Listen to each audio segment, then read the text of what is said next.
When at 18 I enrolled at the Physiotherapy Academy, I had no idea I would ever be an accountant, let alone be general manager of the Central Government Audit Service. Nor did I ever imagine that as physiotherapy student I'd learn something that would always remain my professional guiding principle, also here at the Audit Service. During that training, I discovered I had much more job satisfaction if I could motivate my patients to do exercises at home to speed up their recovery. More so than if I just said, well, see you in 2 weeks. So that's also my guideline at the Audit Service. Before I met with the various Secretary-Generals, my assistants checked with every department what the hours they booked with the Audit Service has been used for. I gave the Secretary-Generals those data so they could be compared. That had never been done before, but of course that grabbed their attention. Their eyes were shining. Soon they wanted more. With difficult issues, they wanted to know what solutions were possible. With problems one department had already solved, when another was still struggling, the question arose, how do they do it? And would it be something for us? And now, a few years later, the Secretary-Generals bang on our door, so to speak, calling all those data the Audit Service collects. We'd like to use them too, to do a better job. And they want more. The departments are fully aware an audit hour can only be used once. It's a waste of time and effort to spend many hours, year after year, on checks that hardly bring new insights, and they'd prefer us to keep our eagle eyes focused on the spots with the greatest risks. So the Secretary-Generals think, and I fully agree, that much more can be done with our knowledge and expertise than happens now. But then one or two things must change. It doesn't help that our staff often work at the same department for years. It narrows the view, and at one point you no longer even see how valuable your knowledge and understanding could be elsewhere. That's why our people will rotate more. By the way, this is common practice with all government services, because they also discovered civil servants are functioning better if they change jobs more often. Yes. But our auditors do keep their workplace at the department where they do the auditing, because proximity is one of our strong points. Not all our employees are happy they are going to be rotated more. And I can see why, especially if you're happy with your work and your current colleagues. You go there? Brilliant. But experience shows that anyone who ever changed jobs within the audit service was later glad to have done so. Hi. A new working environment is always refreshing. And let's face it, nice colleagues can be found anywhere within the audit service. Good to see you.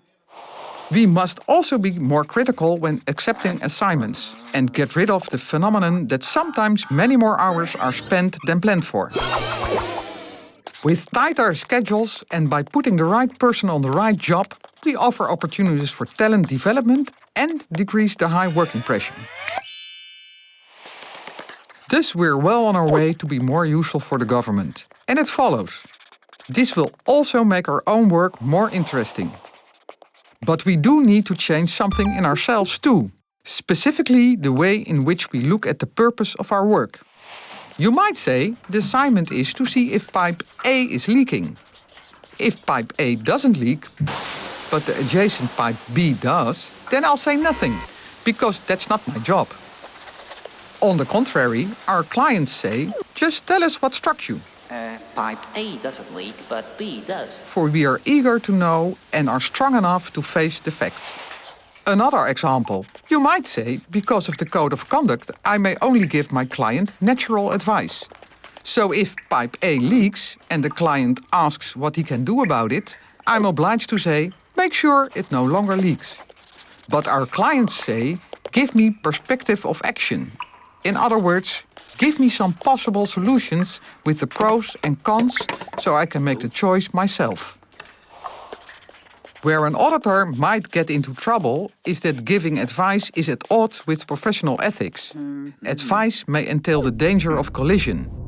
There's a Dutch saying, a butcher shouldn't inspect his own meat.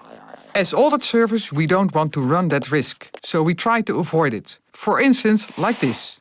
Tip 1. Don't say, I advise you to turn right. Say instead, if you go left, then these are the consequences. If you go right, it's like this. If you go straight on, it's like that. The choice, of course, rests with the client. Tip 2. With all our audits, there are side effects. Things that fall outside the scope, but are still relevant. You can make your client very happy by mentioning it. Super. In short, tell him what you see. Tip 3. All our clients love time-saving measures. So if you see people in the department going all out, trying to apply a rule which hardly yields anything, you might say, it strikes me that in this case a disproportionate amount of attention is paid to something which usefulness is questionable. In fact, the Secretary-Generals like the aspect of our job so much that they have asked me, can we help you with this? You can indeed, was my reaction.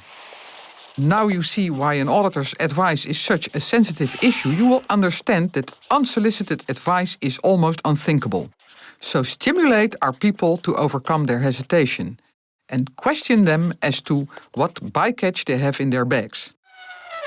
For if an auditor has come across 3 interesting issues for you, but you don't ask, then they will just stay in the briefcase, never to be heard of again. Our clients view the audit service as independent, committed and knowledgeable. And this should absolutely stay that way. The most important thing now is to see to it that our knowledge and expertise are made available to every department on a larger scale. We do this by choosing the jobs that matter and by maximizing the qualities of our people. And in this way, we do the right jobs with the right people, leading to the right messages. See no evil, hear no evil, speak no evil.